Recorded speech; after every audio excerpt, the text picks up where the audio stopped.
Welcome. During this session, you will receive information regarding the frequently asked questions about the kindergarten entry assessment. We wanted to get started by showing you the Regional Support Wiki. You can get to it from this QR code on the screen or the link at the bottom.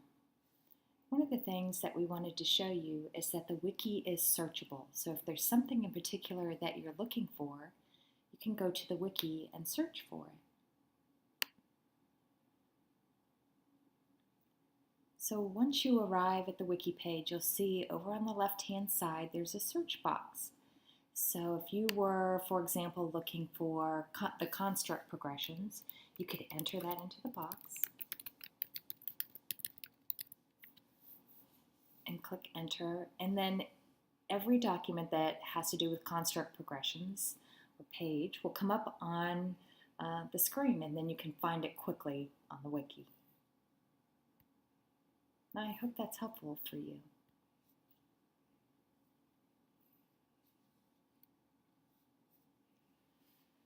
So as we go through the presentation today, it'll be question and then response and question and then response. So our first question that we get a lot as we're out in the field is, what is it? What is this thing? And we'd like to respond by showing you a video with our director, John Pruitt, and classroom teachers showing what it looks like in classrooms as they're working with their students. So John will provide some vision information, and you'll also see what it looks like in classrooms. This is the kindergarten entry and K-3 formative assessment process.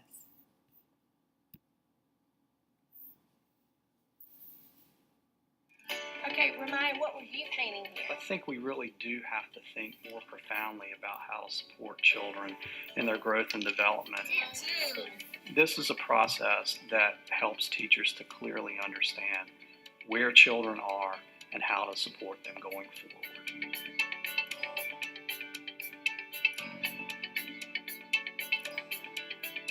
The North Carolina K-3 formative assessment process is a state project to provide teachers with tools that support their efforts to strengthen their instruction. I think twice. Well, formative assessment is really at the heart of teaching. It's what good teachers do. That constant give and take of observation, questioning, understanding where a child is, and then providing supports to move to the next level of understanding. What we hope with this process is that we are creating something that leverages that, and in fact helps teachers become better instructors and supporters of young children. And it's critical that this is something that is usable and manageable in the classroom. Teacher input is important to that process, and we welcome that. The math practices from number one, where we make sense of the problems and we persevere. Remember, we talked about persevering. We keep going through it. The state sought grants to design, test, and implement a K-3 formative assessment process. Shortly after, the North Carolina legislature required the State Board of Education to ensure that this process begins at kindergarten entry. Please like this bike. There are two key pieces of legislation that speak to assessment across the K-3 space. The kindergarten entry portion or requirement is included in the Read to Achieve Act, Excellent Public Schools Act. That is what is often known as that third grade reading proficiency law. In that legislation is a requirement for the implementation of a statewide kindergarten entry assessment. And another piece of legislation outside of that act is language specific to assessment in grades K through 3. There it's asking the state to develop, adopt, and provide to local school districts assessments across multiple domains in grades K through 3. That legislation is what is driving the particular K-3 formative assessment process that is being developed. The kindergarten entry assessment is part of this larger K-3 formative assessment process. The requirement in state legislation to conduct a kindergarten entry assessment over the first 60 days of kindergarten entry is what helped us define the work specific to that process. But we really believed that if we were going to do this over time in a formative way, it made little sense to end it at 60 days. If it's providing useful information about where children are, that's a process that would be useful across the whole K-3 continuum. And so that drove us to really think in that context, how we could develop something that could bring value to instruction in the classroom. The next thing we need to do is working on using the page Yeah, correctly. because we're going to decide second grade. You are. The formative assessment process is a homegrown support for teachers designed by North Carolinians for North Carolina. The difficulty when you go with an off-the-shelf product is that you don't address the context that exists within a particular state or a particular district. We really felt like if we wanted this to be successful, we wanted to develop it from the ground up. So we wanted input. We did not want to pretend to know that this assessment that we have chosen is what you need to be successful. We wanted to listen to the stakeholders involved. And to that end, we have had significant input, beginning with a think tank comprised of multiple stakeholders, university personnel, scholars, administrators.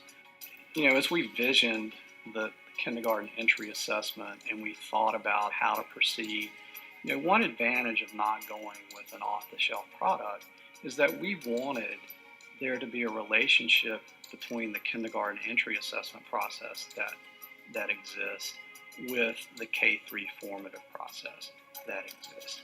We wanted it to be one continuous process that helps teachers recognize and support children in their growth and development. So let's remember here, what is the character's problem? So all you have to write about is the problem. When we started this process, we wanted to create an assessment that was useful, provided quality information, good information to help a teacher inform their instruction.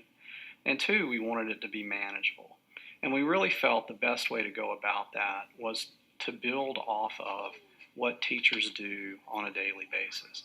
How do they observe in the classroom? What kinds of information do they collect? How can a teacher collect evidences of learning that help determine where a child may be across multiple developmental domains? So this assessment is unique in that it is part of an instructional process. It's not separate. So you think you have 20? I do. You do? This assessment provides an opportunity for teachers to build upon what they already know, provides tools for collecting evidences, and helps them think more deeply about where children may be around specific domains of learning. Okay, so do you want to say I was at Walmart with my mommy and daddy, or I was in a buggy at Walmart, or what do you want to write? Utilizing digital technology will enable the K-3 formative assessment process to save teacher time, even as it drives instructional innovation and improvement. You're going to do great today. Good job. The assessment happens through an online platform. Teachers can use that device to collect evidences that help them determine where children are specific to those developmental constructs. There's an efficiency that's built into that. When we look at the multitude of work samples that might exist in the classroom, the teacher has an opportunity to make decisions about what are the best pieces of evidence that tell me where this child is, and I can then include that into this assessment piece or electronic portfolio, for lack of a better term, or collection of evidences. And those evidences as a whole will help me determine where this child is and where to go next. Stakeholder input and feedback are the keys to long-term success. In the development of the kindergarten entry process, and in fact the K-3 process, stakeholder engagement has been and will continue to be critical. We can't presume to know what works best in a classroom unless we're listening to the practitioners in the classroom, unless we're listening to families who have children in those classrooms. So that has been at the heart of this work from the beginning and will continue to be so. It's important that teachers speak to and recognize what the positives are and what the issues are. That way we can get to a better end product. I'm glad I took a picture of it so that we've got it on record, don't we? I think teachers are conducting the process of formative assessment always. I think they're always watching, observing, and understanding children based on those observations and questions. What is being developed here is a process and tools to help them leverage that type of information to make sound decisions and think more deeply about where children are.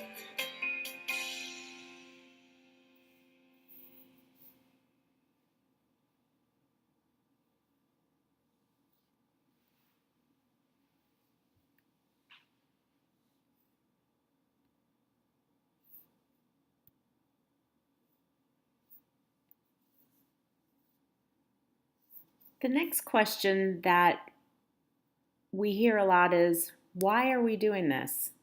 Why is this something that we've been asked to use in our classrooms?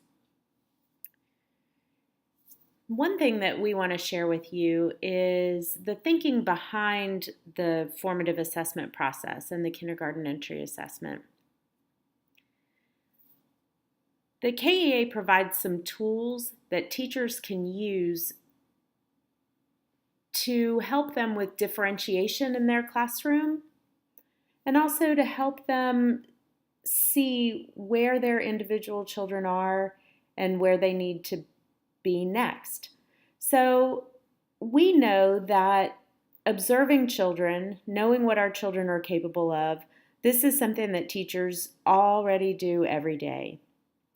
The tools provided by the kindergarten entry assessment are simply that. They're tools that teachers can use to make those observations of their children and then use those observations to guide them to plan their instruction and adapt the learning opportunities that they're providing for their students. We have a video to share of some teachers attesting to the power of using this process.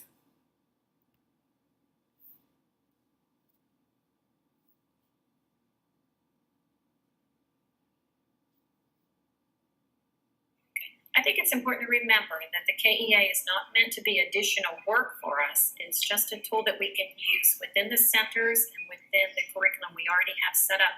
It's basically Child Development 101. It's very user-friendly, and let's be honest, all children do not come to us at the same place. It is true differentiation of instruction. It guides our instruction. It allows a team of educators to collaborate and support each other, and most of all, support our kids.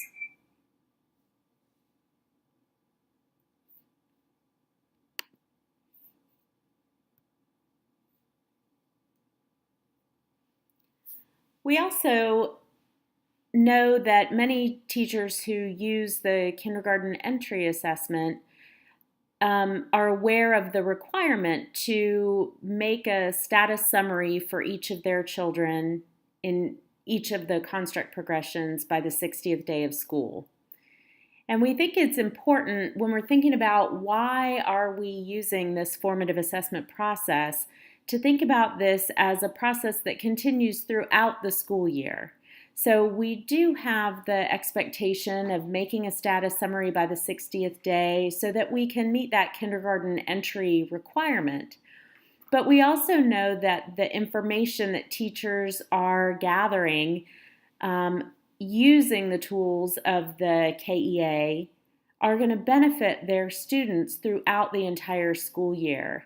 And we want to make sure that we continue to support our kids and help them grow in ways that they can be most successful.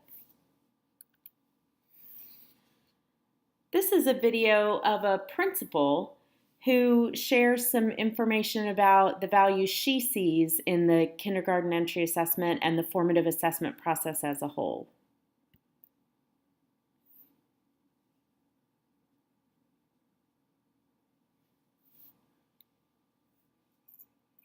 I deeply value KEA and the K-3 formative assessment. It's very important to me because it is the first step in the formative assessment. The KEA needs to be completed within the first 60 days of school, but it is a stepping stone to the assessment and the instruction for the remainder of the school year.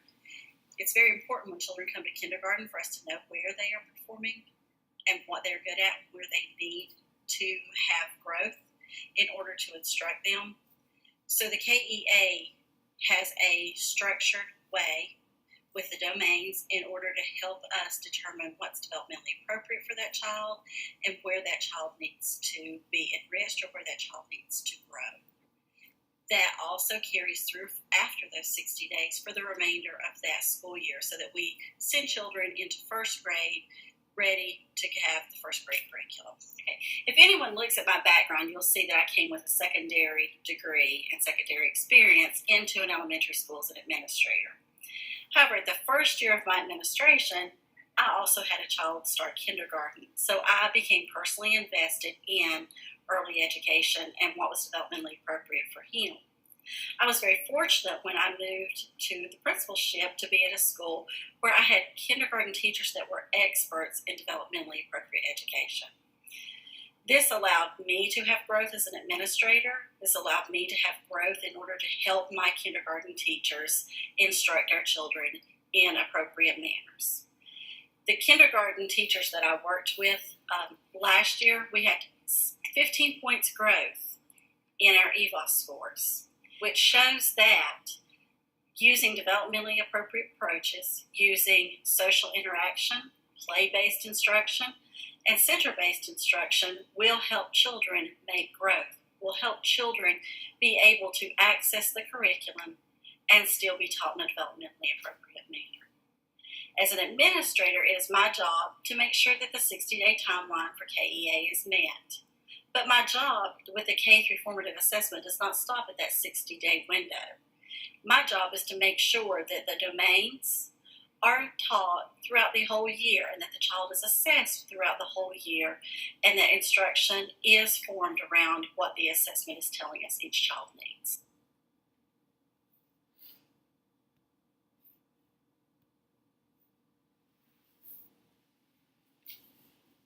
Another question we get is around the critical components. And you may have heard that term critical components with some other initiatives that are coming out of DPI. I know the MTSS team talks about their critical components. So when we talk about critical components, these are the elements that are essential as you're implementing the North Carolina K-3 formative assessment process in kindergarten entry. So let's talk about what these 5 critical components are. As we talk about formative assessment, we can start with, let's look at the bottom of this circle. We're going to the purple part of this diagram. We want to elicit evidence of learning. So we want to observe our children and take note of what they know. Then moving along, we want to interpret the evidence. So in the kindergarten entry K-3 formative assessment process, that means looking at where this child is developmentally and using the tool that we have for this process are the construct progressions. Then the next part, adapting and responding to learning needs. Then the teacher will take in that evidence that she's analyzed, that he or she has analyzed, and then make some adaptations. Then select learning targets. There's the red part of that circle, and be able to take a look at what the teachers know about their students, how they've adapted and responded, and then select the next step along that developmental path for the children in their classroom. And then develop criteria for success based upon that learning target.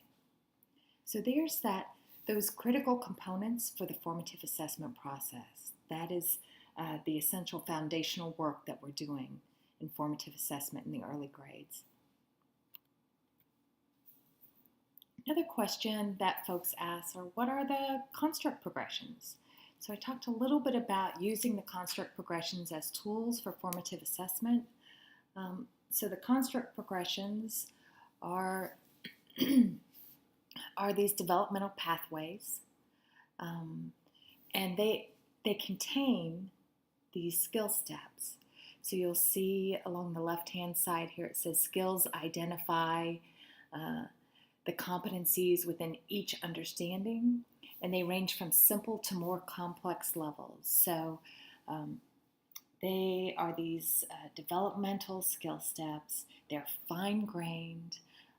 So for example, for something like letter naming for kindergarten entry, there are step-by-step developmental progressions of how a child begins with recognizing their own name, for example, to going to something like identifying every letter of the alphabet, upper and lower case.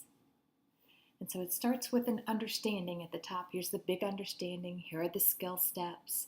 Here are some performance descriptors that show what this looks like in a classroom. So this is the architecture piece of it.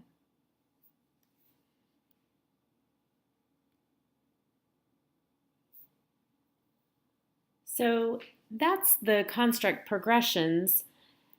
You might be wondering, what are the constructs themselves?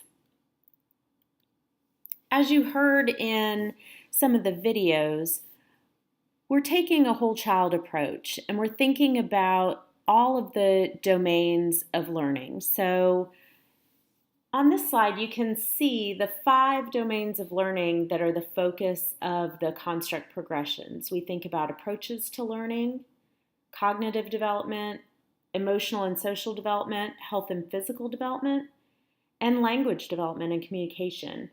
And then in the right-hand column, you can see the specific constructs related to each of those domains of learning. So some of the domains just have one construct progression that we're focusing on, and others have several.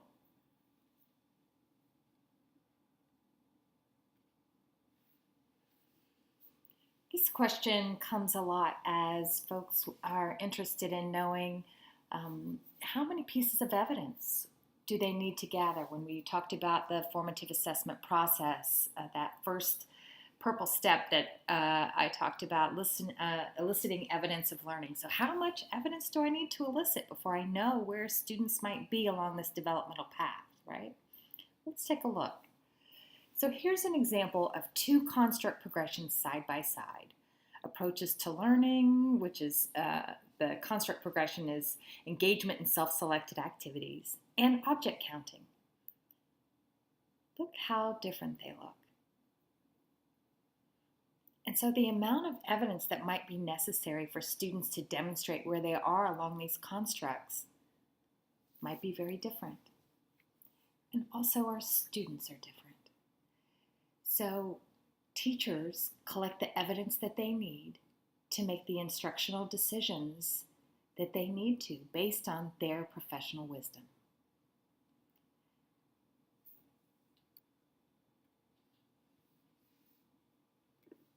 What about students with an IEP? This work is intended to apply to all kindergarten students in North Carolina. So the kindergarten entry assessment is meant to show a picture of all the kindergartners in North Carolina. Now, as you all know, students with special needs are individuals with very different abilities, and we know that when a kindergarten teacher who has a student with an IEP looks at the construct progressions, she might see that there are 1 or 2 or more progressions that would be helpful in planning instruction for these particular children, and some that just aren't. This is important information for us to know, and we need your feedback on that. But the expectation is that every kindergarten teacher would look at the construct progressions and use them to the extent that they can guide instruction and help us know as much as we can about our students. When you look at the construct progressions, like what we just showed, the skill steps begin with skill step A and progress through as many steps as there are on each particular progression. But the construct progressions all begin with a skill step called emerging.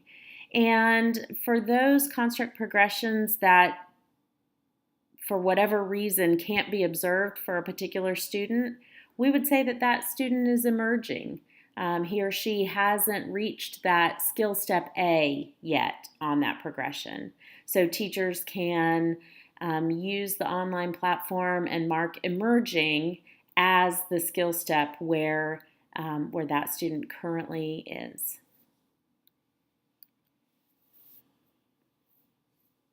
So we get this question a lot as well. What do I do when I have technology questions?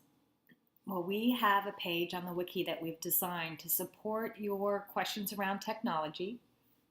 Right at the top of this page of the wiki, there's the contact information for Teaching Strategies Helpline. So there'll be a phone number there and an email address. Also on this page are several help videos and an entire Q&A section on technology.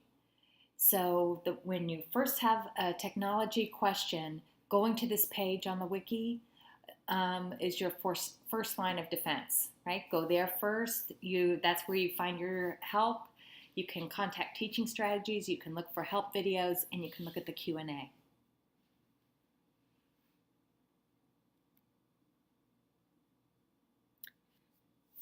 You might be wondering what this looks like in practice. So we have some places where you can see examples of how teachers are doing this work. Again, on the regional wiki, there's a page called the KEA Gallery. And we've spent a lot of time collecting the great ideas that teachers in our regions have as they implement the kindergarten entry assessment. So when we talk to teachers and we hear the creative ideas that they're using in their classrooms for planning learning opportunities, for gathering evidence, lots of teachers, as you can imagine, have created ways to streamline the process for themselves so that they're sure that they're eliciting that evidence in the best ways that they can and then using that evidence to guide their instruction. This has been a really powerful page for kindergarten teachers. And we hear over and over again that kindergarten teachers find ideas on this page that they are excited to make part of their process in their classrooms.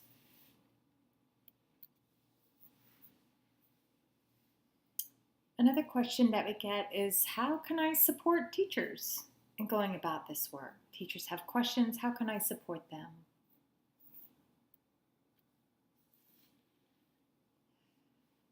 We're lucky enough to have this great video of a coach in Winston, Katie McGregor, working with a third grade teacher who used to be a kindergarten teacher. And she gives several examples here of ways that she's been able to go about supporting teachers in Winston-Salem. Let's take a look.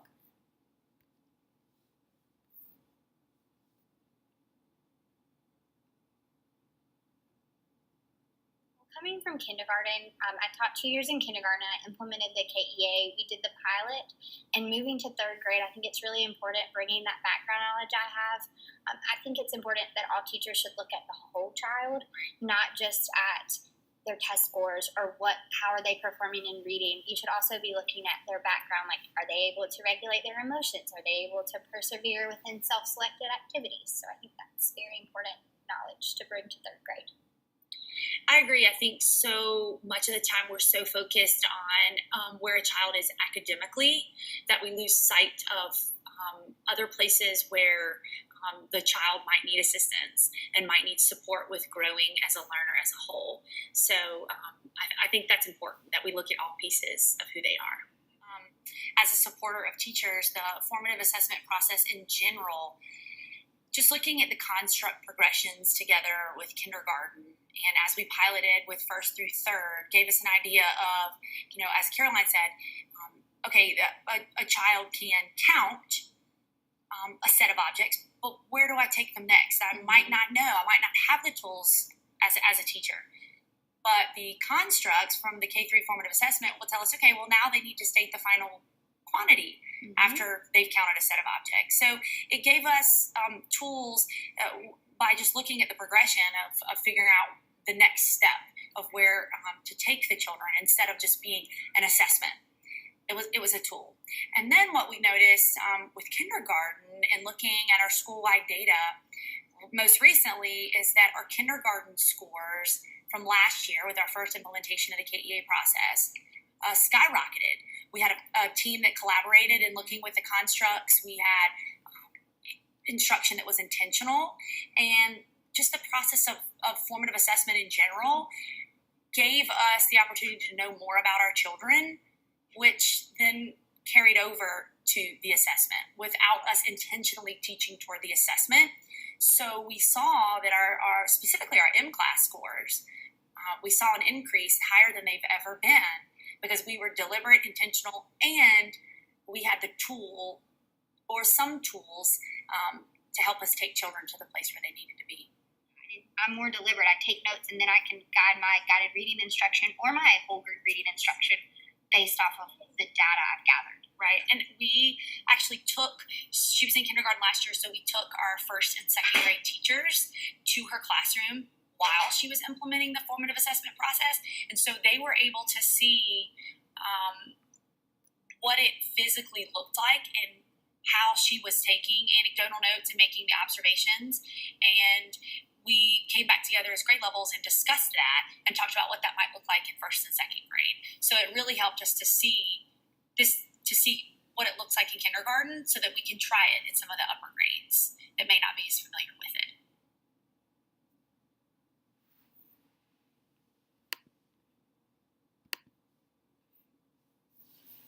In addition to this coaching video, we also have a page on the wiki that's dedicated to coaches and administrators. And there are some resources there that will be really helpful for those of you that your role in the school system is to support teachers as they go about this process.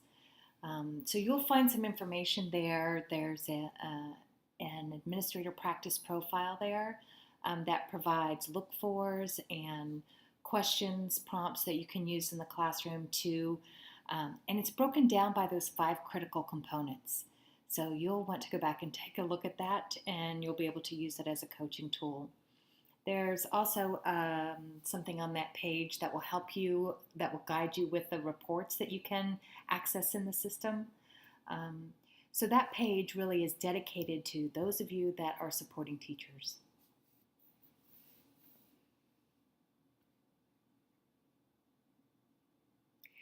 Now that you've had a chance to listen to the answers to some of those frequently asked questions about the kindergarten entry assessment, take just a minute to reflect upon your learning.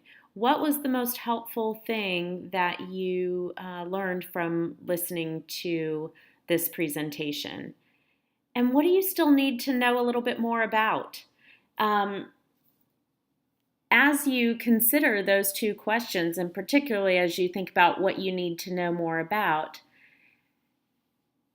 you may be able to find answers or explore more deeply some of the information we provided today by looking at the wiki. So when you get onto our regional wiki, and you can use the search function that we demonstrated, or look around at what some of that information is. We really have some in-depth information about the critical components, the construct progressions, the online platform that's used to house evidences and interpret them.